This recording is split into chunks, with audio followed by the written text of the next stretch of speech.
انشاءاللہ ہم قدر تفصیل کے ساتھ پڑھنے کا شرف حاصل کریں گے۔ تو یاد رکھیے، ہم جتنے بھی عبادات سے متعلق ہوں یا معاملات سے متعلق اصلاح قرآن و سنت سے پڑھ رہے ہیں، سیکھ رہے ہیں، ان کی قبولیت کا مدار صحت عقیدہ پر ہے۔ پہلے ایک درست راہ پر چلنے اور اسی راہ پر جس راہ پر چلنے کی دعا ہر نماز کے اندر دن میں کئی مرتبہ مانگتے ہیں، اہدنا الصراط المستقیم۔ اب یہ صراط مستقیم کیا ہے، سیدھا راستہ کون سا ہے، آج اسی کے متعلق انشاءاللہ تبارک و تعالی ہم سنیں گے، پڑھیں گے۔ پوری توجہ کے ساتھ اس بات کے ساتھ اس کو سمجھنا ہے۔ کسی کے ذہن میں کوئی سوال ابھرے تو اس کو نوٹ کر لینا ہے، آخر میں سوال کرنے ہیں۔ دوران تقریر جتنی دیر سبق پڑھایا جا رہا ہو بیچ میں سوال نہیں کرنا۔ سوال اگر کوئی ذہن میں پیدا ہو، اشکال پیدا ہو، اس کو آپ اپنے پاس نوٹ کر لیں اور آخر میں کر لیں۔ ایک بات ہوگی۔ دوسری بات یہ کہ دوران سبق غیر ضروری نقل و حرکت سے مکمل پرہیز کریں۔ اٹھ کر کسی کو بھی باہر جانے کی اجازت نہیں ہے، ٹھیک ہے؟ غیر ضروری کسی بھی نقل و حرکت سے پرہیز کریں تاکہ دوسرے بھی ڈسٹرب نہ ہوں اور آپ بھی مکمل طور پر سبق سے مستفید ہو سکے۔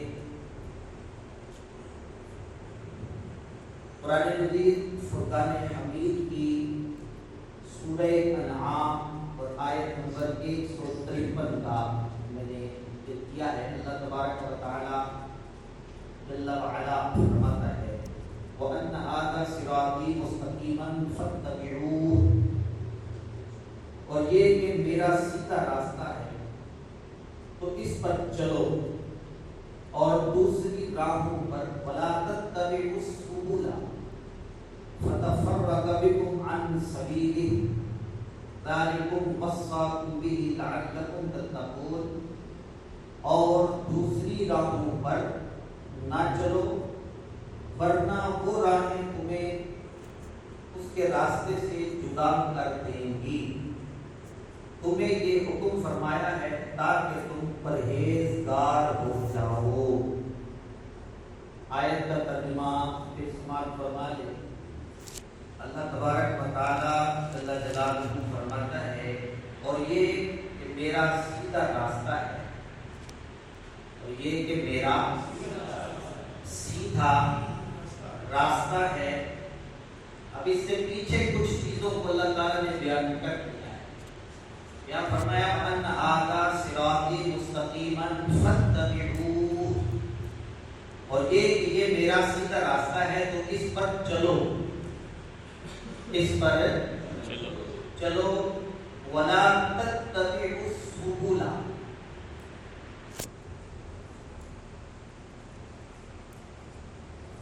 اور دوسری راہوں پر نہ چلو، فتفرق بکم عن سبیلہ، ورنہ وہ راہیں تمہیں اس راستے سے جدا کر دیں گی۔ اچھا دیکھیے، اللہ تعالیٰ نے اپنا جو راستہ بیان کیا، صراط بھی راستے کو کہتے ہیں اور سبیل بھی راستے کو کہتے ہیں۔ فرمایا وَأَنَّ هَذَا صِرَاطِي، اور بے شک یہ میرا سیدھا راستہ ہے، راستہ فرمایا۔ اور جن پر نہیں چلنا ان کو فرمایا وَلَا تَتَّبِعُوا السُّبُلَ، اور راستوں پر ان کو راستوں جمع کے صیغے کے ساتھ فرمایا۔ پتہ چلا کہ ہدایت کا راستہ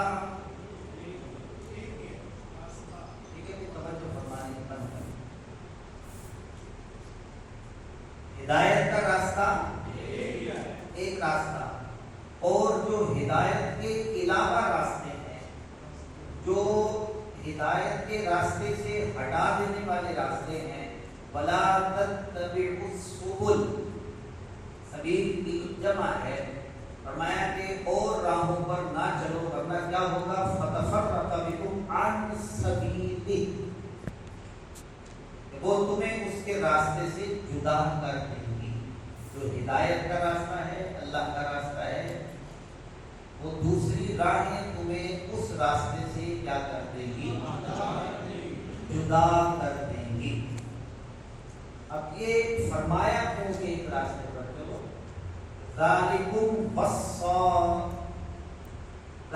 وصاکم بہ لعلکم تتقون، یہ حکم فرمایا، تمہیں یہ حکم فرمایا تاکہ تم پرہیزگار رہو۔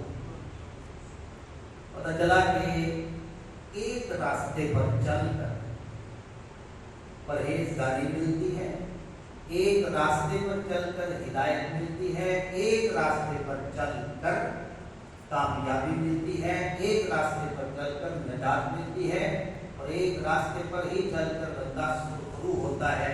اور وہ راستہ کون سا ہے؟ وہ راستہ جس کو قرآن نے کہا وَأَنَّ هَٰذَا صِرَاطٌ، وہ اللہ کا راستہ ہے۔ نبی اکرم صلی اللہ تعالی علیہ وآلہ وسلم نے اپنے صحابہ کرام کو، اولین صحابہ کرام کو، اور یعنی اول مخاطب وہ تھے، اور بقیہ بعد تک پھر ساری امت قیامت تک کے آنے والوں کے لیے یہ پیغام ہے۔ یہ حدیث پاک جس کو امام احمد بن حنبل نے، امام نسائی نے اور امام دارمی رحمۃ اللہ علیہ نے اپنی اپنی کتب میں نقل فرمایا ہے، اور میرے سامنے ہے اس وقت مشکات المصابیح۔ مشکات شریف میں اس کو امام ولی الدین ابو عبداللہ تبریزی رحمۃ اللہ علیہ نے 166 نمبر رقم کے ساتھ، یہ جو میرے پاس نسخہ ہے دار الصدق قاہرہ کا، اس کے ویسے بھی یہ 166 انٹرنیشنل نمبرنگ کے حساب سے حدیث نمبر 166، حضرت سیدنا عبداللہ بن مسعود رضی اللہ تعالیٰ عنہ اس کے راوی ہیں۔ وہ کہتے ہیں کہ خط لنا رسول اللہ صلی اللہ علیہ وسلم خطا، نبی پاک صلی اللہ تعالیٰ علیہ وآلہ وسلم نے ہمارے لیے ایک بالکل سیدھی لکیر کھینچی۔ میں اس کو بطور سبق کے پڑھا رہا ہوں، اس لیے سمجھنا ہے بالکل شرح صدر کے ساتھ۔ یہ مسئلہ اس نشست کے بعد ایسا ہو جائے کہ ہمیں ساری زندگی کے لیے یاد ہے۔ کبھی کسی طرف سے کوئی باز گشت اٹھے کہ بھائی فلاں حق پر ہے، فلاں حق پر ہے، ہمیں قرآن کی آیت اور نبی پاک صلی اللہ علیہ وسلم کی حدیث کی روشنی میں اتنی جو ہے لیاقت ہو جانی چاہیے کہ ہم خود اس پر مستقیم ہو کر کھڑے ہو جائیں۔ نبی پاک صلی اللہ علیہ وسلم نے، حضرت عبداللہ بن مسعود کہتے ہیں خط لنا رسول اللہ صلی اللہ علیہ وسلم خط، نبی کریم صلی اللہ علیہ وسلم نے ہمارے لیے خوب واضح سیدھا ایک خط لکیر کھینچی۔ ثم قال، وہ خط کھینچ کر، لکیر کھینچ کر نبی پاک صلی اللہ علیہ وسلم نے فرمایا ھذا سبیل اللہ، یہ اللہ کا راستہ ہے۔ کیا ہے؟ ھذا سبیل اللہ، یہ اللہ کا راستہ ہے۔ ثم خط خطوطا، پھر نبی پاک صلی اللہ تعالی علیہ وآلہ وسلم نے کئی ایک لکیریں کھینچی۔ پہلے ایک لکیر کھینچی اور کیا فرمایا؟ ھذا سبیل اللہ، یہ اللہ کا راستہ ہے۔ ثم خط خطوطا، پھر ایک سے زیادہ لکیریں کھینچی، ان یمینہ و عن شمالہ، سیدھی اور الٹی جانب، یعنی ٹیڑھی میری لکیریں نبی پاک صلی اللہ علیہ وسلم نے کھینچی۔ کیا آپ دیکھ رہے ہیں؟ وہ میرے اوپر ایک سیدھی لکیر کھینچی کہ چونکہ اسکیل کے ساتھ نے کھینچی، میرے کھینچنے سے کچھ وہ تیز ضرور ہے لیکن اس کو سیدھا سمجھ لیں، اور بقیہ یہ کچھ لکیریں تو نبی پاک صلی اللہ علیہ وسلم نے یوں زمین پر کچھ تیری لکیریں کھینچی، عن یمینہ و عن شمالہ، کچھ سیدھی جانب کچھ الٹی جانب، فقالا، اور وہ لکیریں کھینچ کر سید عالم صلی اللہ تعالی علیہ وسلم نے فرمایا ھذہ سبل علی کل سبیل منھا الشیطان یدعو الیہ۔ سرکار دو عالم صلی اللہ تعالی علیہ وآلہ وسلم نے ارشاد فرمایا ھذہ سبل، یہ راستے ہیں۔ کیا ہیں؟ اوپر جو پہلے لگے تھے کیا فرمایا؟ ھذا سبیل، اللہ کا راستہ ہے، وہاں سبیل فرمایا، اور جو زیادہ لگے کیا فرمایا؟ ھذہ سبل علی کل سبیل منھا شیطان، یہ راستے ہیں، ان میں سے ہر راستے پر شیطان موجود ہے جو کہ تمہیں اپنی طرف بلاتا ہے۔ قرآن شریف میں آئے گا، فرمایا ھذہ سبل، یہ کچھ راستے ہیں، علی کل سبیل منھا شیطان یدعو الیہ، ان میں سے ہر راستے پر کون ہے؟ شیطان۔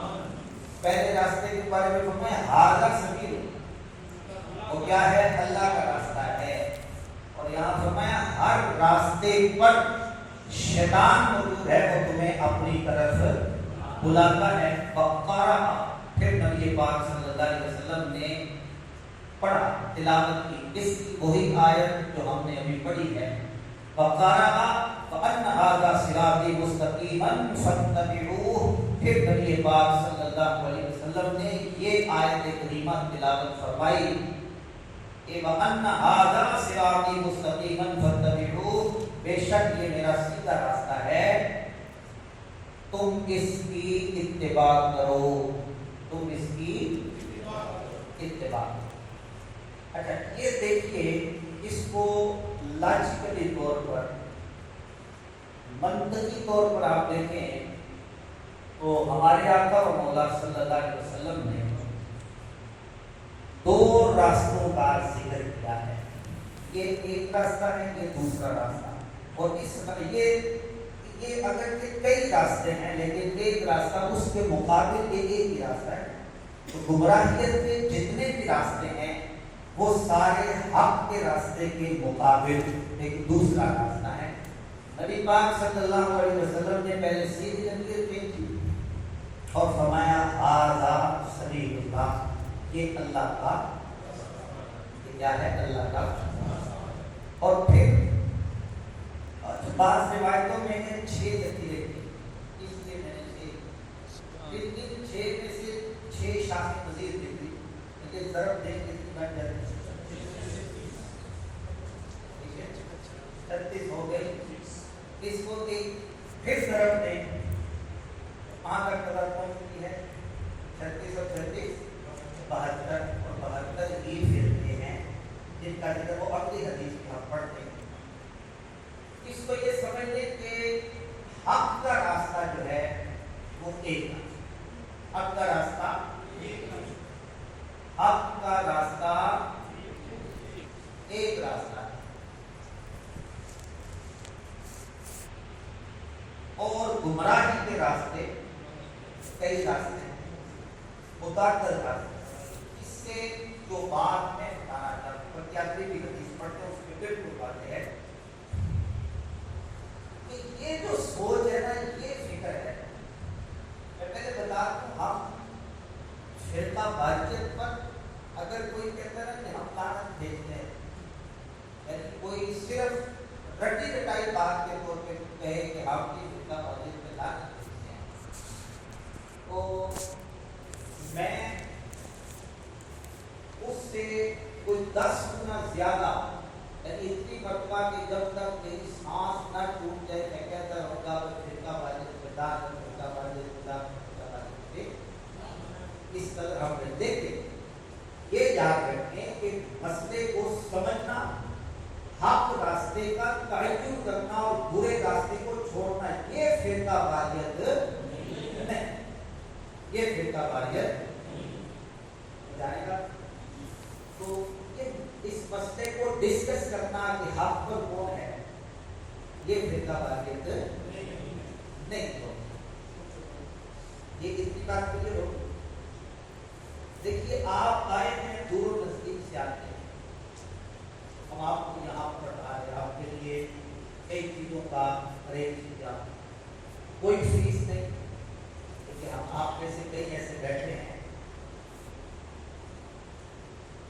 3-4 ایسے ہیں جن نے مجھ سے رابطہ جب کیا تو کہا کہ اس کی کوئی فیس ہے. میں نے کہا کوئی فیس. کو حیران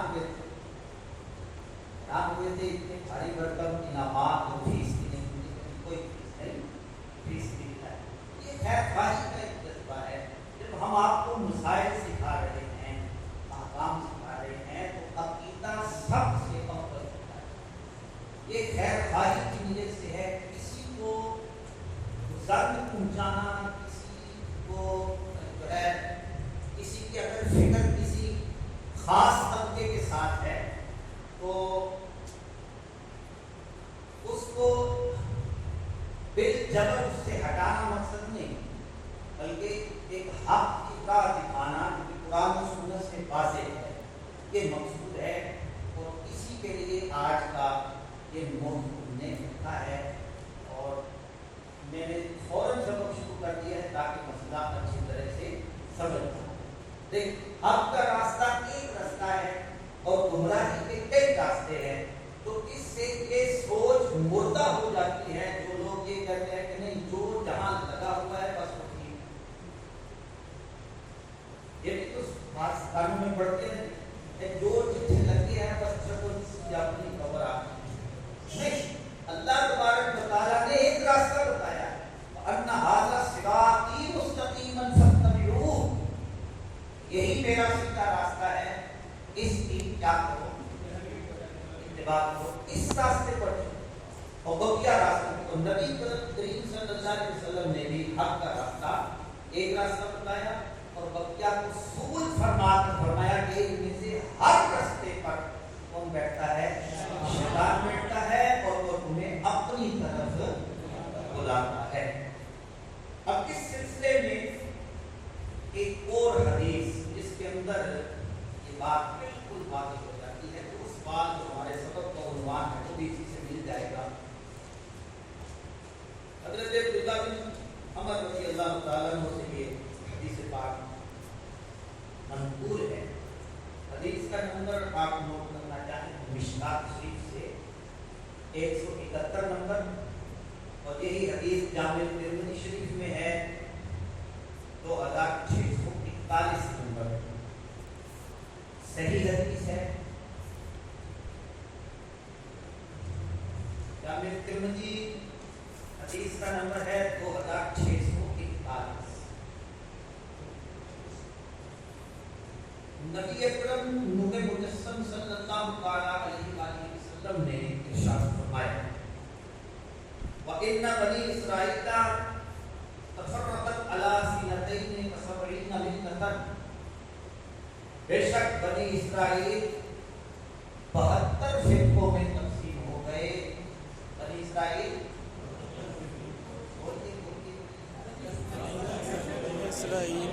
بنی اسرائیل والے کتنے فرقوں میں بٹ گئے؟ 72 فرقوں میں بٹ گئے.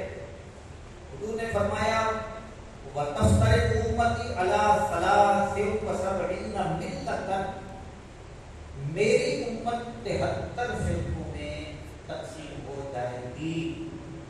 میری امت کتنے فرقوں میں؟ 73. کلہم فی النار، سارے کے سارے دوزخ میں جائیں گے. سارے جہنم میں جائیں گے الا ملۃ واحدہ، الا ملۃ واحدہ، مگر ایک جماعت جنت میں جائے گی، ایک جماعت۔ اب یہ کہنا کہ نہیں سارے ٹھیک ہے، یہ بھی سوچ پائی جاتی ہے معاشرے کے اندر، یہ غلط ہے۔ نبی کریم صلی اللہ علیہ وسلم نے فرمایا الا ملۃ واحدہ، ایک کا ذکر فرمایا، ایک جماعت جنت میں جائے گی، ایک جماعت نجات پائے گی، ایک جماعت سرخرو ہوگی، ایک جماعت ہی کامیاب ہوگی۔ اب جب یہ بیان کیا غیرت پہچان کیسے ہو، کون ہوگی؟ صحابہ کرام نے پوچھا قالوا من ہی یا رسول اللہ، اے اللہ کے حبیب صلی اللہ تعالی علیہ وآلہ وسلم، وہ کون سی جماعت ہوگی؟ من ہی یا رسول اللہ، وہ کون سی جماعت ہوگی؟ تو حضور صلی اللہ علیہ وسلم نے فرمایا ما انا علیہ واصحابی، آج جس پر میں اور میرے صحابہ ہیں وہی جماعت جنتی جماعت ہوگی۔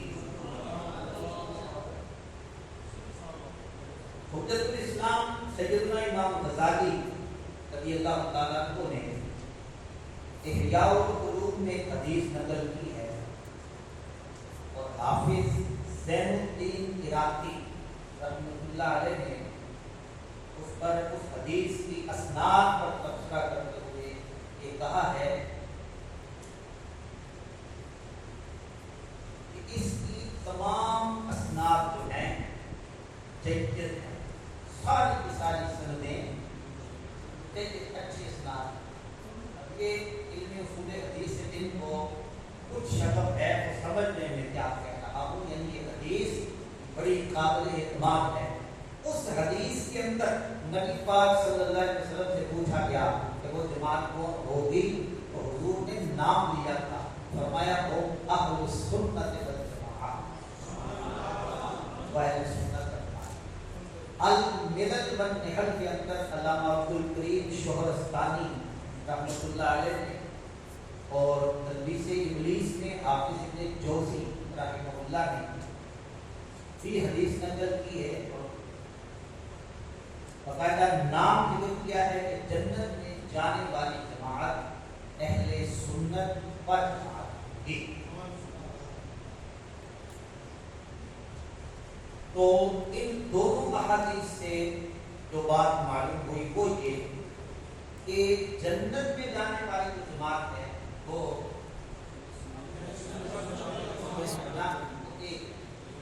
کیا ہے؟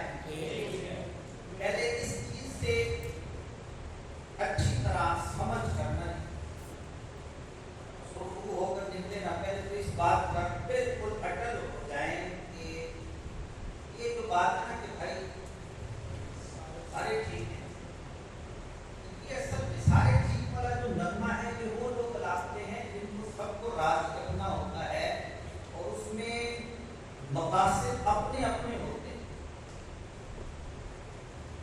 ہر کسی کو جو راضی کرنے کے لیے نکلے گا، نبی پاک صلی اللہ تعالی علیہ وآلہ وسلم کے اگر دشمن ہوئے ہیں تو بھائی صاحب آپ کو اپنے دشمن پالنے میں یا دشمن بنانے میں کیا حال ہے؟ نبی کریم صلی اللہ علیہ وسلم جو اخلاق کے سب سے اونچے معیار پر جن کا خلق ہی قرآن ہے، نبی اکرم صلی اللہ علیہ وسلم سے جب کہا گیا کہ آپ کے دائیں ہاتھ میں چاند، بائیں ہاتھ میں سورج، یا دائیں ہاتھ میں سورج بائیں میں چاند لا کر رکھ دیتے، فرمائش کے حضور صلی اللہ علیہ وسلم سے بہت ساری سہولیات دے کر توحید بیان کرنے کو منع کیا گیا۔ حضور نے فرمایا کہ میرے دائیں ہاتھ میں سورج، حضرت بھائی دائیں ہاتھ میں چاند بھی لا کر رکھ دو تو میں اس بات سے، اس دعوت سے نہیں ہوگا۔ وہ کیا ہو گئے؟ اہل مکہ حضور کے دشمن ہو گئے، لیکن نبی کریم صلی اللہ علیہ وسلم نے حق بیانی کو نہیں کیا.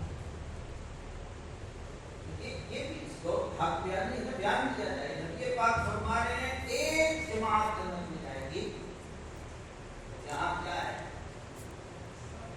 سب ٹھیک ہے. یہ صلح کلیت ہے جو کہ خود ایک فرقے کی شکل اختیار ہے. ایک لوگ پوچھتے ہیں کہتے ہیں انہیں فرقہ واریت نہیں ہونی چاہیے. فرقہ واریت کو یہ سمجھنا چاہیے کہ فرقہ واریت ہوتی کیا. میں آپ کو یہ بھی ایک جدول کی صورت میں یاد سمجھاتا ہوں. ساتھ رہے گی دیکھیں ایک نبی پاک صلی اللہ علیہ وسلم جب تشریف لائے قرآن اترا جس چیز کی دعوت حضور نے دی وہی سچی ہے. اب اس سے یہ سلسلہ بالکل سیدھا چلتا آ رہا ہے. یہ سیدھا راستہ چلتا آ رہا ہے. اب اس سے کوئی یوں نکل جائے اس طرف نکل جائے یوں گھوم جائے یوں. فرقہ واریت کس نے تھوڑا بیدار ہو کر بیٹھے کس نے وہ نکلے کیسے. اب مانتا تو کوئی نہیں ہم نکلے لیکن نکل تو جاتے. نکلنا یہ نہیں ہوتا کہ اب کوئی کہے گا نہیں ہم تو امام آتا ہے گاڑی رکھتی ہے ہمارے مدرسے ہم بھی قرآن پڑھتے ہیں حدیث پڑھتے ہیں سارا کچھ کرتے ہیں. تو نکلنا ضروری نہیں ہے کہ گلے سے سلیم لٹکا لی تو نکل گئے یا ماتھے پر کشکا لگا لیا سنار باندھ لیا تو اس سے ہی نکلیں. نہیں نکلنے کی صورتیں دیکھیں نا. شروع اسلام سے کب سے شروع اسلام سے عقیدہ توحید بیان ہو رہا ہے. پوری پوری صدیوں میں کسی کا یہ عقیدہ نہیں رہا اللہ جھوٹ بول سکتا ہے. کبھی یہ عقیدہ صحابہ کے دور میں نہیں رہا, تابعین کے دور میں نہیں رہا, تبع تابعین کے دور میں نہیں رہا. آپ آ جائیں صدی در صدی آ جائیں, صدی در صدی آ جائیں, یہ عقیدہ نہیں رہا. سب سے پہلے یہ عقیدہ دیوبند کی دھرتی سے وجود میں آتا ہے. پھر نیا راستہ کس نے اختیار کیا؟ کئی صاف سے کہیں, خدا لگتی کہیں, نہ دیکھے سامنے کون ہے, نہ دیکھے ہم کس مذہب کے. یہ دیکھ سیدھا راستہ کیا تھا. اللہ تبارک و تعالی ہر عیب سے نقص سے پاک. سبحان کا معنی کیا ہے؟ سبحان کا معنی کیا ہے؟ پاک.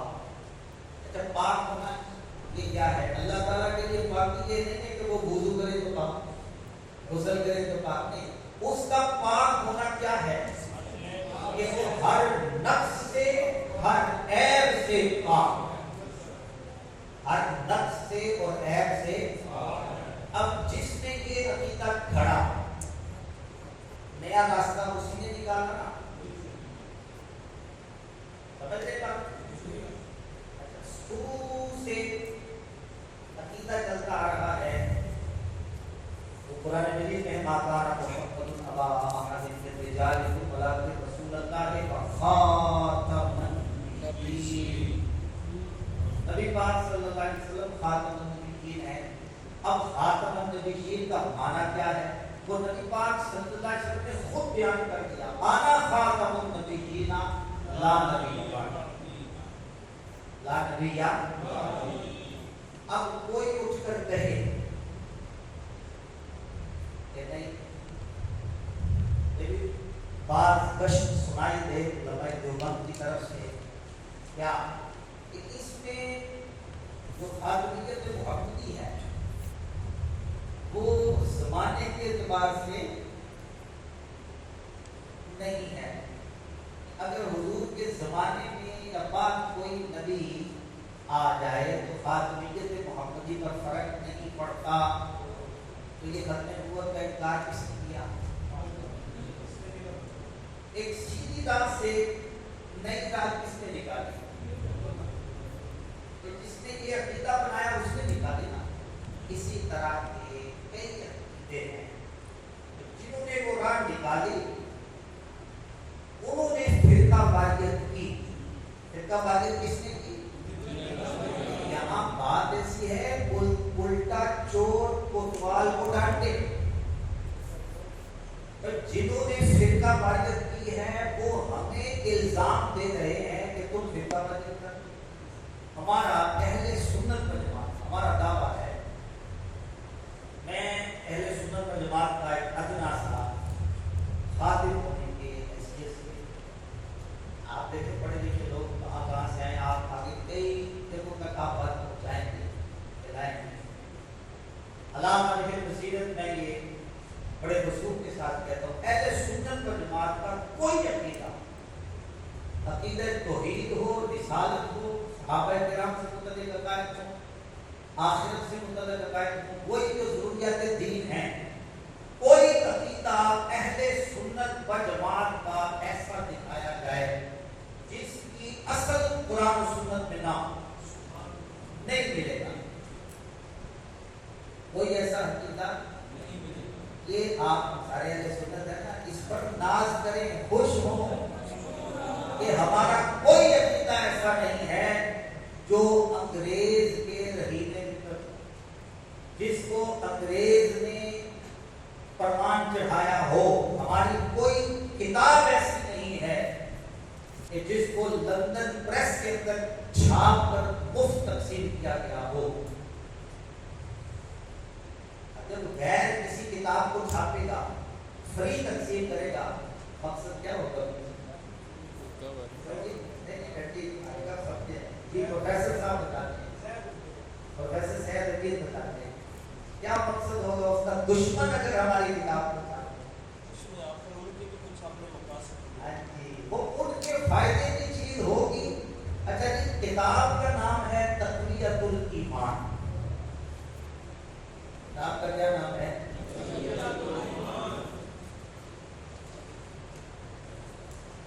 اس کا مطلب ہے ایمان کو مضبوط کرنے والی. ایمان کو ایمانداری سے بتائیے, آپ سارے تھوڑی دیر سے وہ بتائیے جو چیز ایمان کو مضبوط کرنے والی ہو. انگریز کو کیا شغف ہوگا کہ اس کا انگریزی زبان میں ترجمہ کرے اور پھر اس کو فری تقسیم کرے؟ بتائیں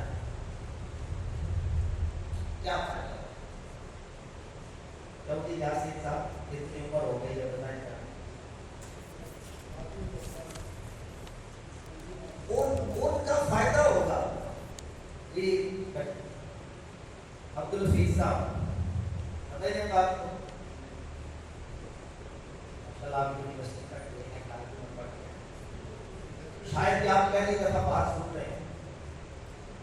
ایک کتاب ہے مسلمان کہلانے والا, اس کو لکھنے, کتاب کا نام وہ تقویۃ الایمان, ایمان کو مضبوط کرنے والی کتاب. انگریز جو کہ مسلمان کا دشمن ہے, جنہوں نے 1857 میں یہاں برے صغیر میں آ کر عشق و خون کی وہ تاریخ ختم کی کہ اس سے پہلے اس نوعیت نہیں ملے.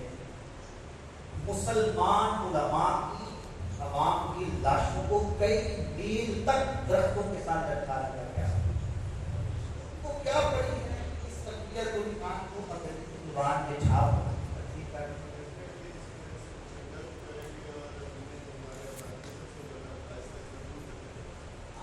کتاب کو دیکھے لکھی جا چکی ہے.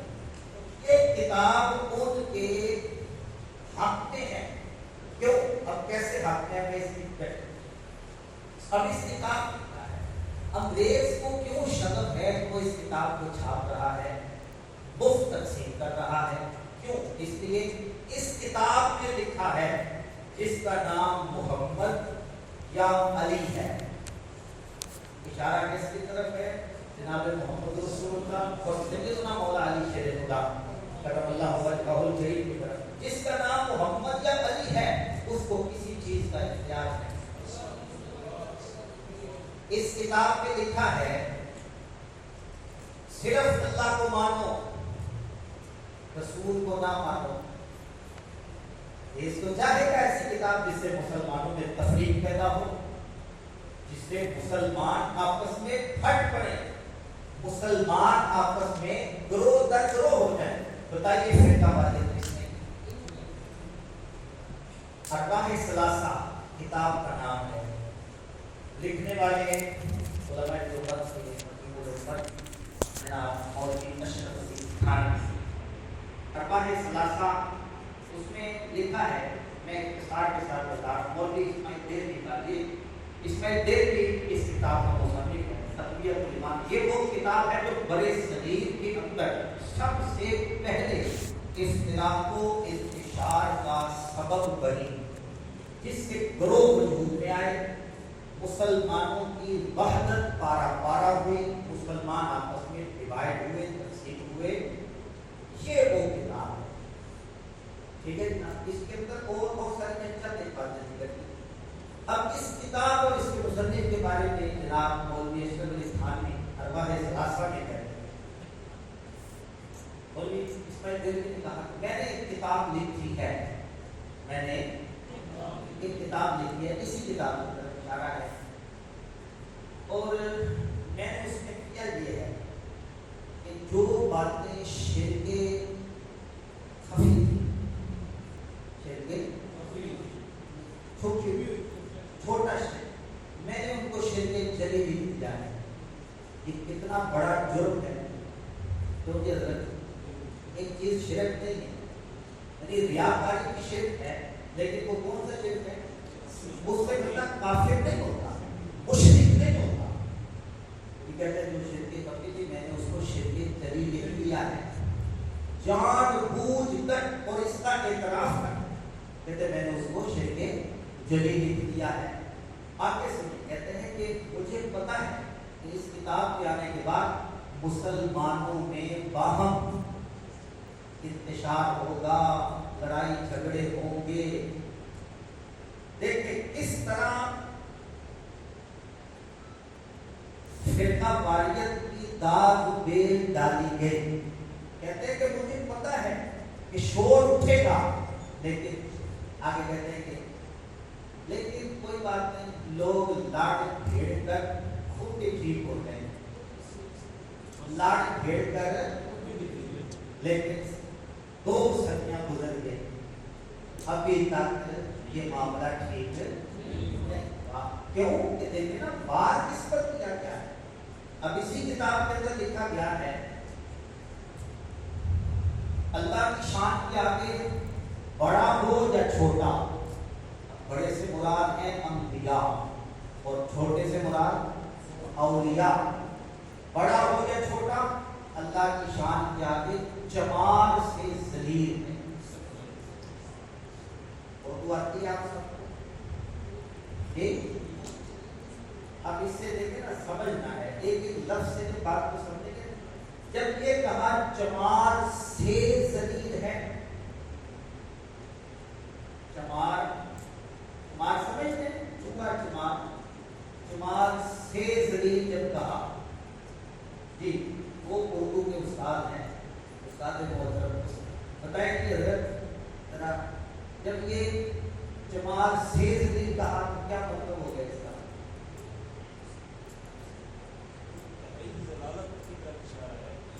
کوئی ویلیو نہیں، کوئی حیثیت نہیں ہے ہمارے یہاں، جس کو ہم کہتے ہیں نا کہ تک کی بات نہیں ہے، اس کو کہتے ہیں کہ یہ چودہ چمار ہے، کیا حیثیت، یہ بہت جمال سے ذلیل، ٹھیک ہے، اور اس سے بڑی کیا ہو سکتی ہے؟ یہ دیکھیں، یعنی کہ اب کہنا کیا چاہ رہا ہے کہ اللہ کی شان کے آگے جمال کی کچھ عزت ہے، لیکن نبیوں کی ولیوں کی عزت، یہ جو دل سوز عبارتیں ہیں، یہ ایسی چیزیں نہیں ہیں کہ صرف میں کوئی لوگ داستان کے قصے ہیں جو سنا رہا ہوں، یہ باقاعدہ کتابیں چھاپی گئی، آج تک چھپ رہی ہیں، ان کا دفاع کیا جاتا ہے، ان عبارتوں کو صحیح کہا جاتا ہے۔ میں آپ سے کہتا ہوں کوئی ایک بتاؤ، بلکہ اب تو جتنی ان کے اندر بلاغت ہے وہ خود ان عبارتوں کو بیان نہیں کرتے، پبلک میں بیان نہیں کریں گے، لیکن کتاب سے اور کتاب والے سے بیزاری بھی نہیں کریں گے۔ مطلب کیا ہے کہ اس کو انہوں نے اپنے سینے سے لگا کر، اب اس سے کچھ سمجھ کے فرقہ واریت کی کس نے شروع کی؟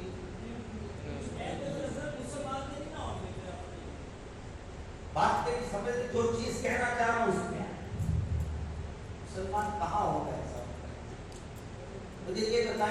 ہماری یہ سمجھ آ گئی کیا ہے؟ تو اپنے اوپر یہ الزام ہمیں لینے کی ضرورت، ہم نے فرقہ واریت کی نہیں ہے. ہمارا جو عقیدے کا شجرہ ہے وہ بالکل بحمد اللہ متصل ہے، بالکل متصل ہے. میں نے پہلے کہہ دیا ہے کوئی ایک عقیدہ بالکل علامت البصیرت، ایک عقیدہ، کوئی ایک عقیدہ قرآن و سنت کے خلاف دکھا دیا ہے نہیں ملتا. یہ بحمد اللہ روز روشن کی طرح عقائد اہل سنت بحمد اللہ تعالیٰ واضح ہیں. اسی لیے تو ہم جگہ جگہ ان کو بیان کرتے ہیں. ہم نے کبھی عقیدے چھپائے نہیں، ہم نے کبھی چھپائے نہیں. ہم تو قسم اٹھا کے عقیدہ بیان کرتے ہیں. تو زندہ ہے واللہ، ہم تو قسم اٹھا کے تو زندہ ہے واللہ، تو زندہ ہے واللہ. ہمارے قسم اٹھا کے کہتے ہیں لا رب العرش، جس کو جو ملا ان سے قسم اٹھا کے کہتے ہیں. بخدا خدا کا یہی ہے ڈر. لیکن تو ہے تو قسم اٹھا کے اپنا کتاب لوگوں کو شبہات ہوتے ہیں، پتہ نہیں اسی صحیح نہ کریں، تبھی تو وہ کہتے ہیں کہ ٹھیک ہے جو بھی پتہ نہیں. اچھا یاد رکھیے اور یہ اس کا تعلق فقہ کے ساتھ ہے. اتنا قرآن و سنت سمجھ رہے ہیں، یاد رکھیے کہ یہ اس کا حاصل اور ثمر یہ ہے کہ جو بات عقیدے کی ہے نا، ایمان کی ہے، اس پر مکمل یقین ہونا چاہیے. اس لیے حدیث میں کہا کیا کہ اگر کوئی اپنے آپ کو مومن کہے تو وہ یوں نہ کہے انشاءاللہ میں مومن ہوں. یہاں جزم چاہیے، اعتقاد چاہیے، یقین چاہیے. اور وہ یقین، اس سے بڑا یقین کیا ہوگا کہ قسم اٹھا کے امام کہتے ہیں. اور یہ ایسی قسم کہ ہم تو قسم ایسے اٹھا دیتے ہیں، ان کو پتہ ہے کیسے قسم اٹھا دی جائے تو بندہ خانس بھی ہو جاتا ہے. جن کو یقین لغت غموس منعقدہ کے سارے مسائل کا پتہ ہے، وہ امام کہہ رہے ہیں وہ زندہ ہے واللہ، زندہ ہے واللہ. کوئی ڈھیل ڈھول ہے نہیں، قسم کھا کے بیان کرتے ہیں اور پھر جذب کے ساتھ بیان کرتے ہیں. اور ایک جگہ تو قرآن کی اسلوب دیکھ کیا استعمال کیا ہے، کیا کہتے ہیں میں تو مالک ہی کہوں گا. روکنے والوں روک کے دکھاؤ، کہتے ہیں میں تو مالک ہی کہوں گا. آگے دیکھیں یہ ایسے نہیں چھوڑا، یہ صرف شعر نہیں ہے، یہ قرآن کی اسلوب ہے. یہ ایک دعویٰ کیا اس کو دلیل دے کے آتے ہیں میں تو مالک ہی کہوں گا. کیوں کہ مالک کے حبیب، میں تو مالک ہی کہوں گا کہ ہو مالک کے حبیب. اب اس کا نتیجہ کیا نکلتا ہے؟ یعنی محبوب محب میں نہیں میرا تیرا، محبوب و محب میں میرا تیرا تو ہوتا ہی نہیں ہے. جو محبوب کا ہے وہی محب کا ہے، جو محب کا ہے وہ محبوب کا ہے. یہ قرآنی اسلوب کے ساتھ جو عقیدے بیان کرتے ہیں ان کو اپنی عقیدوں پر جذب ہوتا ہے، یقین ہوتا ہے، اور وہ کسی قسم کے جو ہے وہ ڈھیل ڈھول سے مسائل کو بیان ہے.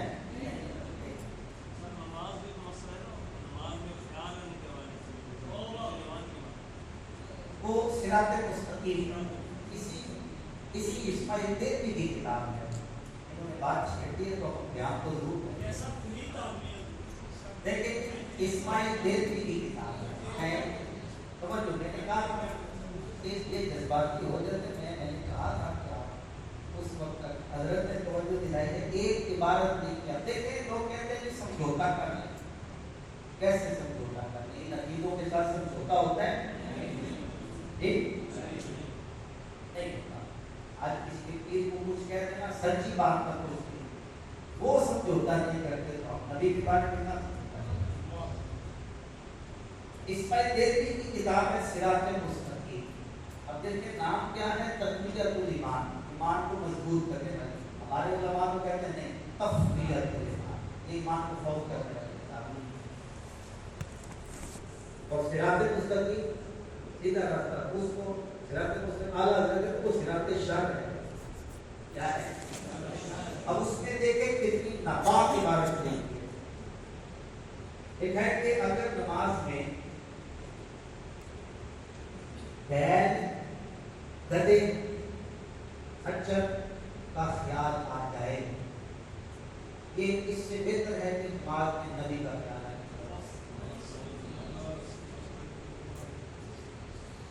یہ سب سمجھ نہیں آئی.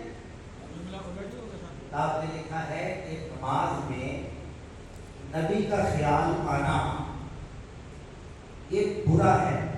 اس سے بہتر ہے کہ نماز میں گدے اور بیل کا خیال آئے. یہ مسجد میں پڑھا خدا کی قسم یہ کتابوں میں لکھا ہے. میرے پاس نہیں کتابیں جو حوالہ دے رہا ہوں. یہ میں نے کہا نا کوئی کس سے کہانیاں نہیں سنا رہا. اچھا یہ کتاب میں لکھا ہے لیکن اب دیکھیے میں نے کیا حدیث پڑھی تھی کہ جو کس پہ ہو میرے اور میرے صحابہ کے طریقے پر ضرور نہیں فرمائے. صحابہ کی نمازیں دیکھیں. صحابہ کی نمازیں ایک مرتبہ نبی پاک صلی اللہ علیہ وسلم دلیل آخری ایام میں تھے اس موضوع بیمار ہو کے بتایا ابو بکر فلیصلی بالناس. ابو بکر کو حکم دو کہ لوگوں کو نماز پڑھائیں. حضرت ابو بکر نماز پڑھا رہے. ایک مرتبہ نبی پاک صلی اللہ علیہ وسلم نے حجرے سے پردہ اٹھایا. آپ میں سے جو مسجد نبوی شریف کی زیارت کرتے ہیں وہ جانتے ہیں آپ اگر قبلے کی طرف منہ کریں گے تو الٹے ہاتھ میں حجرہ عائشہ ہے اور وہیں پر مزار مصطفیٰ ہے. اب یہ دیکھیے قبلے کی طرف کھڑے ہیں آپ نماز پڑھ رہے ہیں. بائیں جانب حجرہ عائشہ نے پردہ اٹھایا نور کی کرنے پھیل گئی.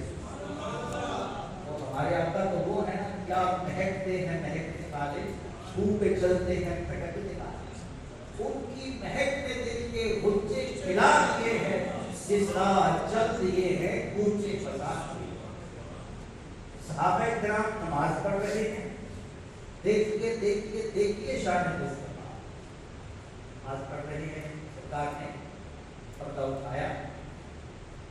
اور آپ کو پتہ ہے یہ مسئلہ ہے فقہی مسئلہ ہے کہ اگر قبلے سے نماز کے دوران سینہ پھر جائے نماز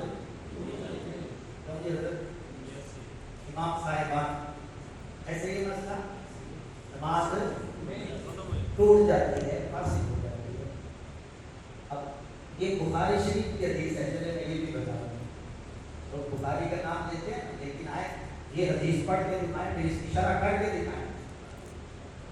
بے عشق محمد کے جو پڑھتے ہیں بخاری آتا ہے بخار اس کو نہیں آئیے نماز پڑھی جا رہی ہے. پردہ اٹھا. اب صحابہ روح ادھر ہو گیا ادھر روح ہوا. اب نبی کریم صلی اللہ علیہ وسلم نے اشارہ فرمایا نماز کو مکمل اشارہ کیا. صحابہ پھر گھومے نماز پڑھی. بخاری شریف کی کئی شروحات لکھی گئی ہیں. علماء دیوبند نے بھی لکھی ہیں. اہل حدیث باقی نے بھی لکھی ہیں. اس حدیث کے تحت کسی نے یہ نہیں لکھا کہ صحابہ کرام کی نماز ٹوٹ گئی تھی.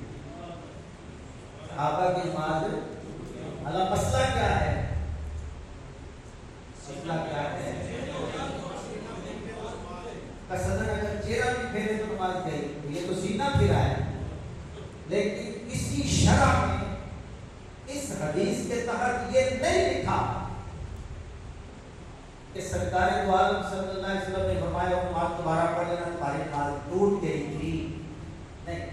اس کا جواب دیا ہے کہ آیات اس گزرے میں صدر الشریعہ بدر الطریقہ محقق مسائل شرعیہ مولانا مفتی امجد علی اعظمی رضی اللہ تعالیٰ بخاری شریف میں کہتے ہیں کہ نماز کو تب ٹوٹے نا نماز تب ٹوٹتی ہے جب بندہ اعلیٰ سے ادنیٰ کی طرف رجوع کرتا ہے. اعلیٰ سے ادنیٰ کی طرف پہنچ کر نماز ٹوٹے گی. یہاں تو اعلیٰ سے اعلیٰ کی طرف سے.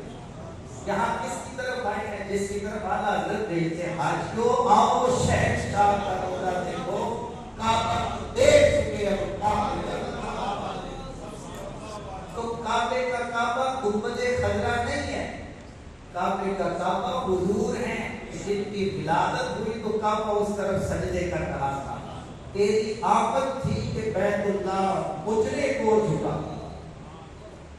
مجرا کہتے ہیں سلامی دینے یہ لفظ اگرچہ غلط معنی میں استعمال ہے لوگوں کو اردو آتی نہیں تو اعلیٰ حضرت کی شیخوں پہ اعتراض کرتے ہیں جو بندی نے دیکھ مانا اس پر اعتراض کر کے ایسے دیکھو مجرے کا لفظ استعمال کیا تو بھائی مجرا کہتے ہیں سلامی دینے کو اردو نہیں آتی تو تم اس پہ کہاں کراتے ہو تیری آفت تھی کہ بیت اللہ مجرے کو جھکا تیری حیبت تھی کہ ہر بت ہر کھڑا کر گر دیکھیے یہاں تو خیال کی بات کی جا رہی ہے ادھر صحابہ رخ کر رہے ہیں ادھر تو خیال کے بغیر نبی کے خیال کے بغیر مجھے بتائیں نماز ہو سکتی ہے کیوں نہیں نبی کے خیال کے بغیر ایک غیر متعلق باتیں ہیں ہمارا سے ناظرہ ہو رہا تھا نفر یہ ہے کبھی اکثر مسئلے پہ آپ نے بات پوچھا ہے کہ بتاؤ ہمارے امام نے لکھا ہے نبی کا خیال نماز میں آئے وہ مجھے کتاب نکالنے میں لکھا ہے کہ یہ صراط مستقیم حدیثوں کی یہ میں نے کہا نام پہلے یہ بتاؤ خیر میں نے کہا یار یہ بتاؤ جب آپ رفع ذہن کرتے کس کا خیال آتا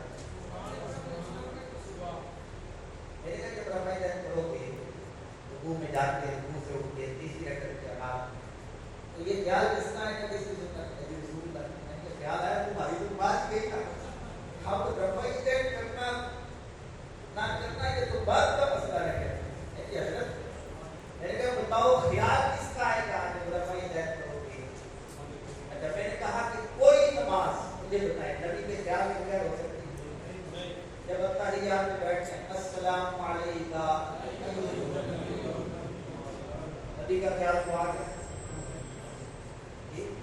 یہ صبح فاتحہ پڑھے گے جب یہ دن صراط الذین انعمت علیہم انعام یافتہ لوگوں کے انعام یافتہ لوگوں کا خیال نہیں آئے گا لہٰذا جنہوں نے یہ بد عقیدے برے عقیدے کھڑے ہیں نیا راستہ انہوں نے نکالا ہے اور فرقہ واریت انہوں نے ٹھیک ہو گیا اب آگے بات یہ کہ سارے کہتے ہیں کہ ہم مانتے ہیں تو سب کے کہنے سے نہیں ہوگا بلکہ اس کے لیے دلائل چاہیے اور کل بھی میں نے کہا تھا دلیل کا اعجاز یہاں یہ دلیل کا یہ دلیل صلی اللہ علیہ وسلم جس پر میں اور میرے صحابہ ہوں گے وقت بڑا تھوڑا رہ گیا میں چند لفظوں میں بتا اس وقت تو بڑے بڑے طبقے ہیں جن میں مسلمانوں کی فرقے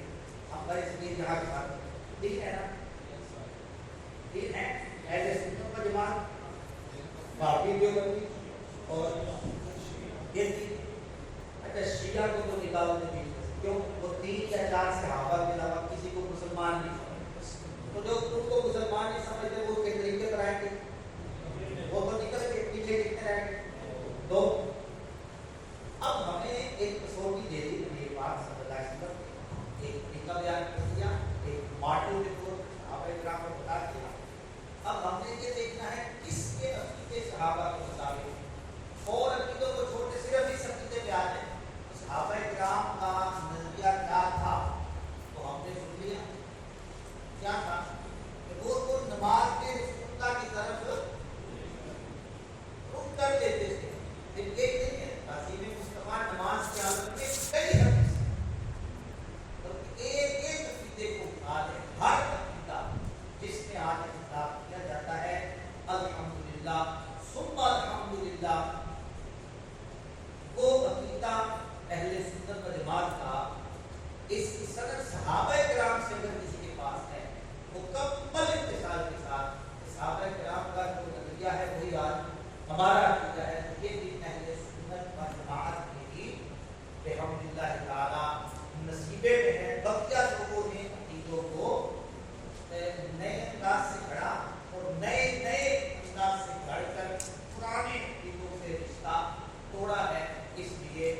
ہم بابا کے قبل کہتے ہیں، اور یہ صرف، اور یہ پھر ایسی بات ہے اب وقت تک ہو چکا، ورنہ میں اس پر بھی بہت سارے دلائل دے سکتا ہوں کہ ہمارا جنتی ہونا ان کی کتابوں سے بھی ظاہر ہے. ہمارا جنتی ہونا ان کی کتاب جی ایسا واضح مسئلہ ہے، لیکن چونکہ شخصیت پرستی عروج پر ہے، لوگ مانتے ہیں. آپ جتنے حضرات آئے، میں آپ سے ہمارے دیگر گزارش اپنے عقیدے پر کسی قسم کا سننا نظر فکروں کا دور ہے، نئی باتیں سننے کو ملتی ہیں، لیکن اپنے مرکز سے، ہمارا مرکز مدینہ منورہ ہے، اس سے نہ ہٹے، دور کی محبت سے نہ ہٹے. نبی پاک صلی اللہ علیہ وسلم کے بتائے ہوئے طریقے، حضور صلی اللہ علیہ وسلم کے صحابہ کے بتائے ہوئے طریقے، ان سے نہ ہٹے. یہی سنیت ہے. اگر سنیت کیا ہے؟ سنیت بھائی کسی کی گھر کی جاگیر نہیں ہے. وہ عقیدے جو صحابہ کرام سے متصل چلے آتے ہیں ان پر سختی سے کاربند رہنا، یہ سنیت ہے. اور اس کی آج جو علامتی نشانی ہے، آپ اس کو غریبی بھی ہے. علامتی نشان ہے. ہم کیا ہے؟ سنی ہے، اہل سنت پر بات ہے. اللہ تعالیٰ ہمیں اس پر ضرور کرتے ضرورت محسوس ہوئی تو ایک اور چیز کرتے کہ میرا خیال ہے کافی ہو گیا. اس سوال کسی کا ہے تو جلدی سے کر لیں.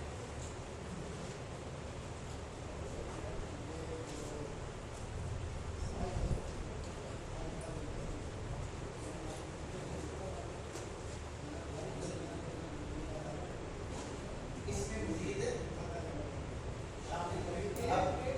ابھی اس پر انشاءاللہ ایک اور انداز سے اس کے سوالات کے جوابات بھی ہوں اور اہل سنت کا جنتی ہونا مزید دلائل بھی ہے. زیادہ سوال اجازت ہے کہ آپ ایک سوال لے ہوں.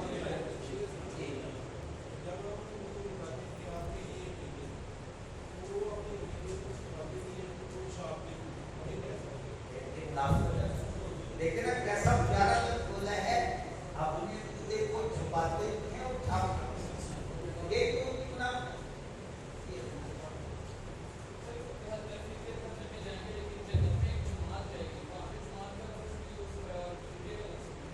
کیونکہ وہ چھوٹے چھوٹے ہوں گے جماعت کے مطابق. اہل سنت سواد اعظم ہیں، بڑی جماعت ہے. ابھی بھی ہے، ابھی بھی ہے باقاعدہ. ایک پر وہ انشاءاللہ یہ بلکہ ایک بڑا اہم موضوع ہے. ہم تعظیم مصطفیٰ کے حوالے سے سورہ بقرہ کی آیت نمبر 104 کی روشنی میں انشاءاللہ اس کو اگلی کسی نشست میں بیان کریں.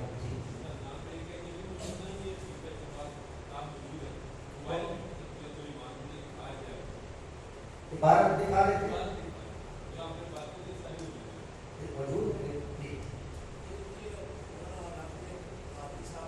آگے آ رہے ہیں. اچھا سوال ہوگا یا نہیں؟ میں وہ ایک شعر سناتا ہوں.